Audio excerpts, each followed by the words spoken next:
Hello everyone, welcome back. I am ESV Diamond, once again bringing you some commentary on my recent replays. This is going to be replay analysis and commentary on the champion Brightwing and Heroes of the Storm.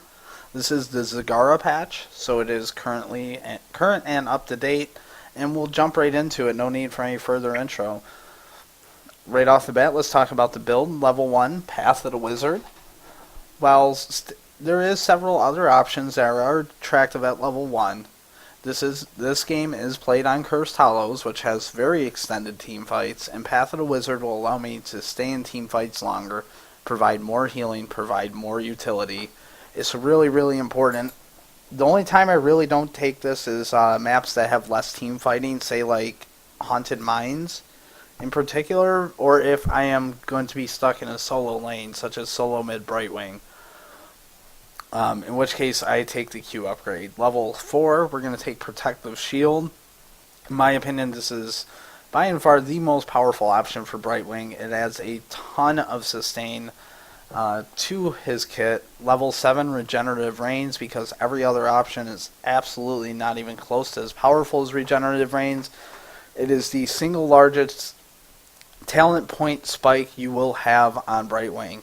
Even more so than the level 10 ultimate Blink Heal. While Blink Heal is very powerful, Regenerative Rains, makes it so you can have very sustained healing that uses the mana that's already being spent on your skills. Level 10 Blink Heal. I do see most Brightwings use the Gust of Wind ultimate. I feel Blink Heal is a lot stronger. It offers an incredible amount of utility. It is a engage tool, a disengage tool. Engage particularly when comboed with Polymorph. Engage, disengage is a healing tool. It has almost unlimited utility. It's really good. Level 13 we're going to take Phase Shield. This is a build I tend to do with Brightwing, particularly normally when ahead, but also just when I'm worried about allies getting picked off if they have a strong pick comp. Phase Shield combined with Protective Shield and the level 20 Storm Shield means I can shield somebody for close to 2,000 health near level 20. That's really strong. It allows your allies to make some mistakes and you can pick up the slack for them. Level 16, I'm going to take Criterize. Polymorph targets take more damage. This is very good to snowball a game, or when one target in particular is just too squishy. Remember, champs like Arthas and such will have all their skills turned off when they are polymorphed, and most of the time cannot sustain them back. Sometimes, however, the polymorph is not enough and they keep escaping with small amounts of health. Criterize will help finish that off, as well as if you have strong damage allies like, say, Vala or Nova, allow them to really just blitz somebody 100 to 0 very quickly. And level 20 is Storm Shield. I believe this is by and far the strongest option at level 20. It presents 20% max health shield on up to your entire team. That's 5 people. You could easily get, if you hit a full 5-man team at level 20 or beyond, get several thousand points of shields. And then combined with your Phase Shield, Protective Shield, and all your heals will make somebody near invincible. So let's get right into the game, guys. Welcome back. This is another ESV Diamond commentary with Brightwing. One of my favorite supports, and in my opinion, probably the strongest support available at the moment. Malfurion being just as powerful. I have talked about this before, but since Brightwing is a relatively unused champion, I would like to talk about it again very briefly. At level 1, I am going to look to use Phase Shift, which is my teleport, to sway a level 1 fight. I am not going to leave the base. I cannot mount, so it's pointless. Although I could get into a lane, I want to have supreme map awareness. I want to be able I don't want to have to, oh shoot, let me run back, and then I'll teleport. I want to be ready to roll, so I'm going to sit here. And what I'm doing when this starts, is I'm clicking around and watching each lane as they run out. Say I see somebody running this way, I'll start watching these bushes to see if they get jumped. I'll start watching here. Whatever you need to do. So the level 1's really important, and I feel this is where a lot of Brightwings screw up that I've seen. Most Brightwings I've seen just walk the lane like it's nothing, don't even use teleport until they have to recall. I'm going to try to use it to sway these level 1 fights. Let's see what happens here. This is a pretty chill level 1. I have seen this guy arena tank for. He's pretty good. So I'm just sitting waiting still. Watching to figure out what's happening. Now I figure out there's a duo mid. In this case there is no big level 1 fight I need to intersect in, so I can just teleport mid. And here we go. So I'm going to help the Nova get the EXP, push the lane back a little bit, get some control. We should out-sustain Falstad and Sergeant Hammer by a very large margin, so that's what I want to try and to use to our advantage here. Sergeant Hammer's really long range is not best used in mid. It's a lot better used in a small lane like bottom, so I'm really confused with their decision to send 2 mid here. I guess the concept is you're closer to tribute fights, but you sort of take away a lot of what makes Sergeant Hammer really good. Unlike League of Legends, or in particular this map, unlike League of Legends, the middle lane is actually one of the largest lanes. So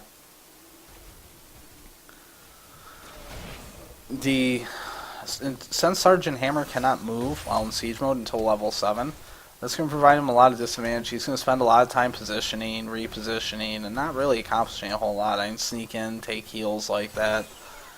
And we are in very, very strong control of this lane. They cannot match our sustain. Any damage they do, we immediately shake off with my Soothing Mist passive.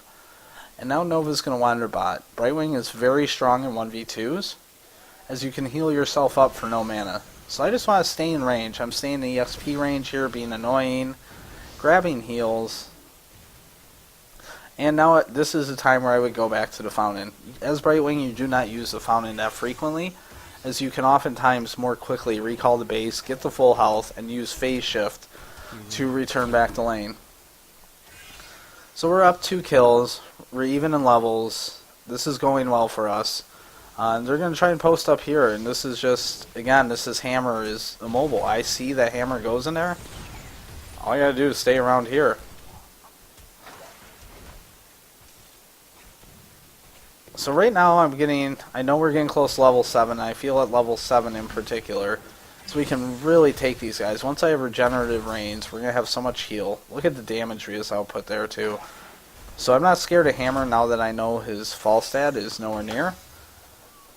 And I'm going to just try and zone him out of the lane. I don't notice at first there's a tribute fight because my sound is being weird. But here we go, tribute fight. Let's zoom out for this, see what happens. I'm going to use Polymorph to slow their Arthas down. I want to use as many cooldowns as possible for as many heals as possible. As you can see, I just need to stay near the back lines, and look at all the heals. I've already healed my allies probably 5-6 times this fight. I've probably healed close to 1,000 damage already in this fight, and made almost an entire champion useless, one of theirs at least. So I do die, but it comes that we get the tribute, so that is without a doubt worth it. I would die for tribute anytime. And just a tip, when your team does something good, the best way to get the best results with your team is positive reinforcement. I'm going to let them know good job here. Alright, teleport right back to top after I spawn, and we can get our push on. Right now this is good for us. We are getting EXP in top lane, bottom lane, and they are only getting EXP in mid lane. So this is going to further our advantage, really solidify what we're doing here. And I'm just going to keep pushing up with our Vala. I do have 10 seconds left on my teleport, so I'm going to be in about 10 seconds looking for a teleport play. Our Vala can roam. The curse is up, and I'm just going to stay for the teleport. No need to go back right away. So here we go. I'm going to head back, get to a safe place. That's a very important part. Don't get caught out teleporting. And here comes the tribute fight. So we had a decent advantage coming in, and combined with my heals, we came out with a huge advantage. Me and Malfurion can now pretty easily take this tribute, although Tacitar's Storm is annoying. But Polymorph is even more annoying. This is really good of what my Arthas is doing here, and he's peeling the Tacitar away from the tribute. That's what's really important. You don't even really care if you kill people, but look at this bubble. I'm going to turn off the camera fall for a second. Look at this bubble. It goes all the way here, That's entire area, nobody's in. And down here, this is really good by our team. The only person close is Tassadar. He is so isolated that if he continues to try and interrupt, we will just get another kill and still secure the tribute. When you're in a tribute fight, look to do this. Look to create this bubble. Cut off this route, that route, this. For example, if you stand in this bush, you can almost cut off all three of these routes. If you have people near the bottom lane over here, you can cut out almost all these routes. Try and cut off the ways the enemy can get in and cause problems. And I was really happy with how our team did that. They did an incredible job. And we got the tributes. We're up 2 tributes to 0 now. Very strong lead for our team. Level 9, level 8. We have 5 kills advantage, but still no forts. I let my team know again. Good job. Remember, positive reinforcement really helps teams win games. I've won a lot of games when I played League of Legends just because I made sure my team knew they were doing a good job. And when people know they're doing a good job, they're going to try harder. So I probably should have teleported mid for this. This is a little bit of a mistake. But I do not want to give them a way to get back any XP-wise. So I'm going to make sure and clean up this experience. I think I'm going to probably teleport here. I'm probably looking. There we go. Yep. Come in. Help our friends. They are under a very strong 3 or 4 man push. This is a tribute fight that we are... I don't know if we can really contest this, to be honest. We'll have to see. Yeah, this is a really poor move by me. But this is the power of Blink Heal. I know I sort of went back on a very annoying spot, but... previously at Blink Heal, you had to blow all 10 charges, or none. So you didn't use it for escapes, and this is where you can use the new Blink Heal. Watch here, I am really, really caught. That's not good. I'm going to use Blink Heal 1 to get here, to create a little distance. And while they're trying to close that gap, there's, I believe, our Malfurion standing right here. I Blink Heal just a little bit more, and that puts me out of range and allows me to heal up. Let's watch. So there's Blink 1. Look, I've put that much distance. I'm going to use that to get out totally. And I'm going to blink to our Malfurion. I went maybe 2 inches. Look, just that. But that is going to be so worth it because I got the regenerative rain proc. And I have put further distance. Unfortunately, our Arthas seems to be in trouble. So dodge the Falstad ultimate, but yeah. This is going to be a tough tribute for us really to do much about. But we can stay in there. Let's see what happens. Yeah, we're getting wiped out. 2 kills. Just let it go. Give them this tribute. We'll take the next one and we'll get the curse. Not a big deal. So immediately when I'm in the fountain, I'm looking around the map to decide where I want to go. Very rarely do I find myself walking back to a lane. You should be using that cooldown as much as you can.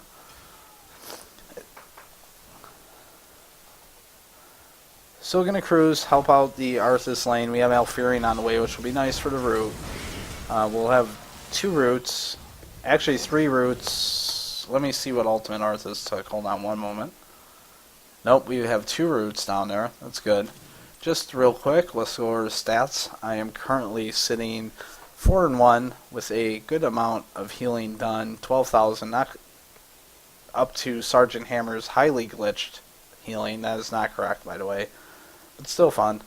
And here's a quick look at the talents. Hit the pause button right now if you want to look at the talents, because I'm not going to stick on them real long or discuss them. And here we go, back to the game. So, it's even level now. We're still ahead in kills, but we have a lot of map posture, a lot of map presence, and we're only 1 tribute off from the curse. And when we get the curse, we can do a lot of damage very quickly.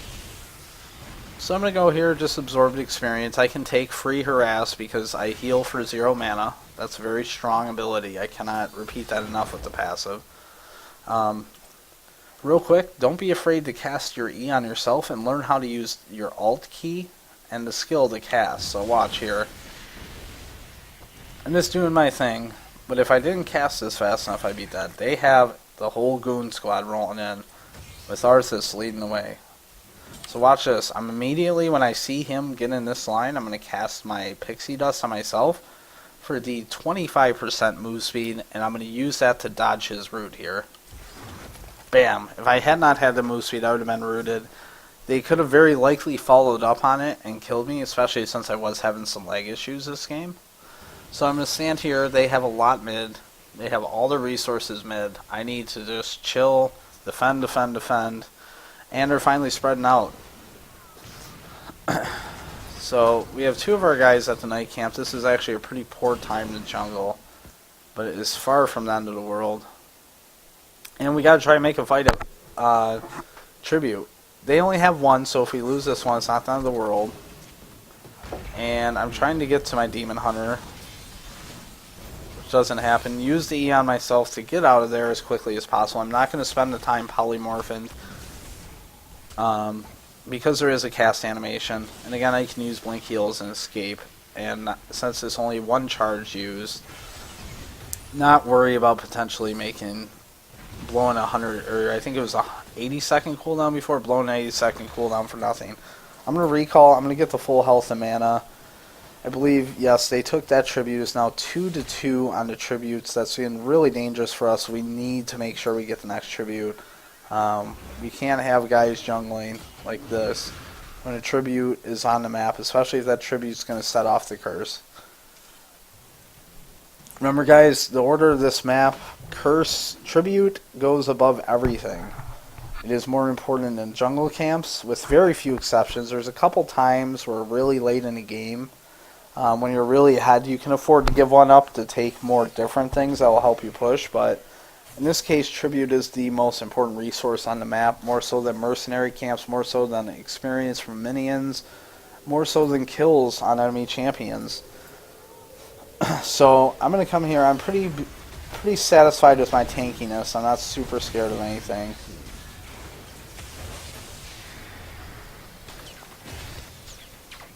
So this time they have the two people down there, and that was part of that jungling.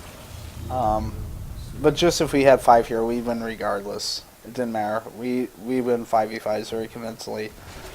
We have Malfurion and Brightwing as healers versus just a Malfurion. We heal significantly faster and better than they do, and in an AoE where Malfurion is only a single target with the exception of his Tranquility ult. So we're going to continue pushing. Keep moving forward. This is how you make the most out of first curse, by the way. This is so very important. Going to keep pushing. Remember, their defenses do not work while the curse is up, so we're going to keep pushing the gate, keep pushing the towers.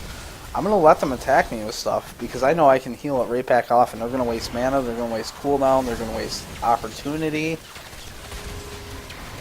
So let them, in that situation, let them do some damage to you, let them blow some stuff, because look at this now, we're all full health, relatively high mana with the exception of Vala, and we are on their keep. And there's almost nothing they can do about that. They're bringing in Hammer from behind, but really Hammer won't be enough here.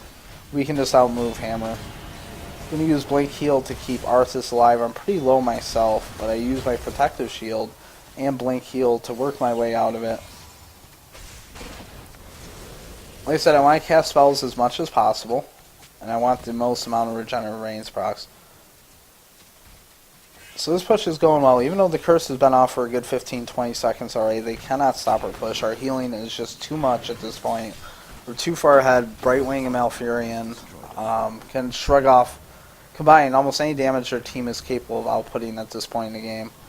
So I'm going to head on recall back. Again, let your team know they're doing a good job. Tell them good push. And I'm going to get ready to teleport somewhere and do things. I think I'm going to teleport to Nova, I'd imagine. Yep. And this Hammer gets away by the skin of her teeth. This doesn't look good for me. I think I might go too far here. Oh, no, Blink Heal's good. Again, use Blink Heal as an escape. Don't be afraid to waste the heal. It's one of the amazing versatility things about it. I think even pro players aren't really factoring in at this point. They're so used to being this all or nothing that they don't even consider the disengage with Blink Heal into an ally or an engage potential of blinking to an ally and polymorphing the target and casting Pixie Dust on a chasing ally. Combined is really strong. So our team's really strong here. We're level 17. We're back to 2 levels ahead. We're actually down on kills at this point, but we're doing a lot with our kills. Every time the enemy kills us, they're not doing anything with it. They took two tributes, but haven't been able to convert on a third. If they get a third one, it could be a disaster for us. So we got to make sure and deny all the tributes from this point out. Luckily, since we just had a curse, there is a large amount of time, roughly 2 to 3 minutes. I don't know the exact timer, where there will be no tributes, and we just took down to that. So we were able to secure the golem camp, and now we can force a big fight at tribute. We cannot let them have this. The curse would be one way for them to come back very quickly into this. And I want to show that again, the angles you need to look for. So I'm going here. I'm going to speed up just a tad for a second. I'm going into the curse fight, and my team sort of separates from me. I didn't really see this coming. Combined with 3 enemies coming in, and I am caught. Like, that is boom, boom, boom. That is not where you want to be as a support. This is where you need to look at your blink heal. As soon as I realize I'm caught, I look and I see 1, 2, 3. So let's watch. I'm going to blink heal down here. Both enemies are now out of range. Their spells are not hitting. And as soon as it comes up, I'm going to hit one more, and I'm now in a safe position. I have at least 3 allies protecting me. I am still a little bit exposed to Arthas, but he does not do a tremendous amount of damage.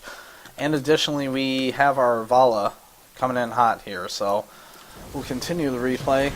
I'm going to look to stay on the outside. I want to stay, even though I want to stay in the back, let me rephrase that. I don't want to stay on the outside. I don't want to be here like a siege tank. I want to be close, and I want to make sure my Soothing Mist gets as many members of the team as possible. So watch my positioning. That's really what it's going to be about. So I back up a little bit just to make sure I don't get murked. And I'm going to stay close. I want to heal my allies over and over. So now we have to gather this tribute to prevent them from taking it. It'll put us at 1 tribute with them at 2. What's more important is it denies them a curse. That would be possibly game changing at this point if we got cursed. They could come back. We don't want that. So we're going to just sort of chase them around a bit, take their tribute. And actually, this golem spawns at a really good time. It doesn't matter. I'm going to continue on with Arthas. And, wait, what's that? Oh, hey, look at that. So that golem we did earlier ended up pushing and single-handedly destroying their core while we kept them busy with the tribute fight. And this is why we continue the chase. So, really good game. I had a lot of fun with that one. I hope you guys enjoyed it. Please leave me any comments, criticism, anything, feedback below in the comment section. I would love to hear what you guys have to say. I really want to make this a regular thing. I want to bring a lot of games to you guys, and I'm willing to go through some workarounds with this replay system to make it work. I will be improving my production quality here soon, adding proper overlays and such. And in the meantime, just let me know what you want to see, what interests you, what do you want to know with Heroes of the Storm. So thank you all for tuning in. This has been another ESV Diamond Commentary, and we will just check the end of this game tab. I ended up going 12-1, only dying 1 time, and doing more healing than about any 2 members of their team did damage, hero damage. Actually, over any 2 members of their team. Brightwing is a very strong champ. Do not let the quote-unquote pros and the high elo players convince you that she is inferior to Malfurion. She just brings a different skill set, and when combined with Malfurion like this game in the same comp, can create an unstoppable pushing machine and unstoppable healing machines. For those that want to see the talents, get ready to hit pause, because I'm about to hit the talents. There they are. So go ahead and hit that pause. Take a look at them if that's what you want. And that should be all. Good games, everyone. Thank you for tuning in, and I'll be talking to you next time. Expect some games here soon.